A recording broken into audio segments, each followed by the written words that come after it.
So this video is going to help you with the last two questions on the 2.4 prep quiz. The first, or question number 7, has to do with sketching the graph of a function. And hopefully you'll recognize this function. In this case, I have f of x equals 3 over x. Hopefully you'll recognize this as kind of a variation of the reciprocal function, which I have down here.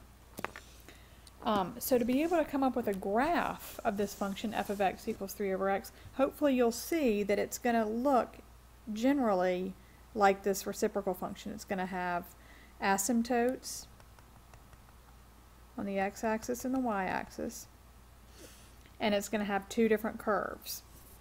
One curve in quadrant 1 and one curve in quadrant 3. So to actually plot, because they want us to label 3 points on this graph, one of the points is obviously going to be the origin, so you can go ahead and label that as 0, 0. And then to come up with the other 2 points, I would just go ahead and plot points. When x is equal to 1, what is y going to be? F of 1 is going to be 3 over 1, which is 3. So when x equals 1, y is 3. So if we plot 1, 3, we've got a point right there. And now let's do when x equals negative 1, so we have an idea of what's going on in quadrant 3. So when f is negative 1, f of negative 1 is going to be 3 over negative 1, which is negative 3. So negative 1, negative 3. So when x is negative 1, y is negative 3. So now we at least have an idea of what our graph looks like. Again, this is just a, approximation, but at least it gives you kind of some guidelines as to what your graph looks like. So that hopefully will help you work through number 7. And now let's move on to number 8. Number 8, whoops, hold on. Okay, that's a little bit better. In number 8, you're going to see the very beginnings of a piecewise function.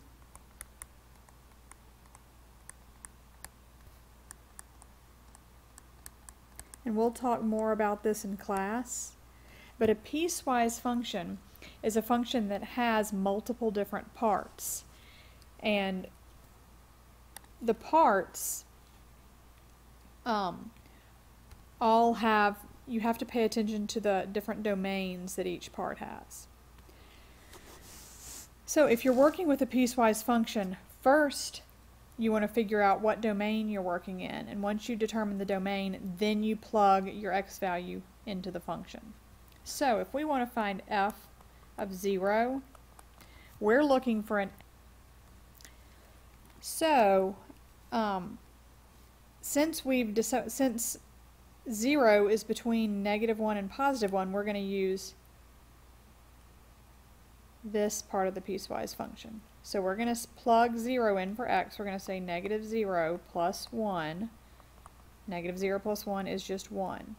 So we're going to say f of 0 is 1. Now let's find f of 1. F of 1, we need to first figure out what domain we're in. Is 1 between negative 1 and positive 1? Do you notice that this is less than 1, not less than or equal to 1? Is 1 equal to 1, or is 1 greater than 1? Obviously 1 is going to be equal to 1. So this is the function we're going to use for f of 1. So once we determine that, we're going to say f of 1 is equal to 2.